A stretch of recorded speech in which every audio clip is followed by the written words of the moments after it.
خبر شامل کرتے ہیں لانڈی کورنگی کراچی سے۔ مرد مجاہد محمد طارق نواز ایس پی کورنگی خصوصی ہدایت پر بے باک فرد شناس بہادر مرزا حسن بلال مغل ایس پی لانڈی کی سربراہی میں دبنگ S H O Rizwan Patel اور ان کی بہادر team incharge A S I Mustafa sir اور بہتر سندھ پولیس کے جوانوں کی بدولت لانڈی سے مکمل منشیات اور اسٹریٹ کرائم کا خاتمہ ہوتا ہوا نظر آ رہا ہے۔ بانیان ریاست پاکستان کی بہادر بیٹی خادم انسانیت محترمہ پروین مغل صاحبہ چیئرپرسن تنظیم برائے انسانی حقوق جان نثار پاکستانی قومی موومنٹ ویلفیئر محب وطن اتحاد ویلفیئر ایسوسی ایشن ہنگامی پریس کانفرنس ہر ظلم کو بے نقاب کرنے والے سینئر صحافی مرزا وسیم مغل ہر ظلم کے خلاف مظلوموں کو انصاف دلانے میں سب سے آگے۔ Mirza Babar advocate Mughal high court Sindh senior legal spar سماجی رہنما ضلع ویسٹ کی صدر آمنہ ضیاء علی کا کہنا تھا الحمدللہ پاکستانی عوام کی بے باک سماجی خدمات کو عبادت سمجھ کر انجام دینے والی ضلع جامشورو سندھ کی بہادر بیٹی محترمہ پروین مغل صاحبہ کی اسپیشل اللہ کی مخلوق اور معاشرے کی شفائے ہوئے معذور افراد مسائل کے حل کے لیے مجھے اور ضلع کورنگی میں کیپٹن نوید صاحب کو اہم ذمہ داریاں سونپ دی گئی ہیں۔ اس موقع پر کیپٹن نوید ضلع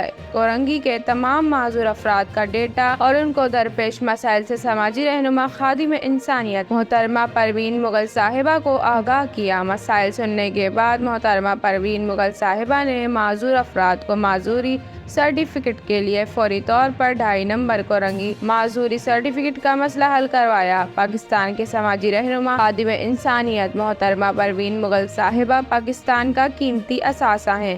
ان کی جان و مال کی حفاظت ریاست پاکستان کے حساس ادارے پاک رینجرز اور بہادر سندھ پولیس کے افسران بالا کی ہے۔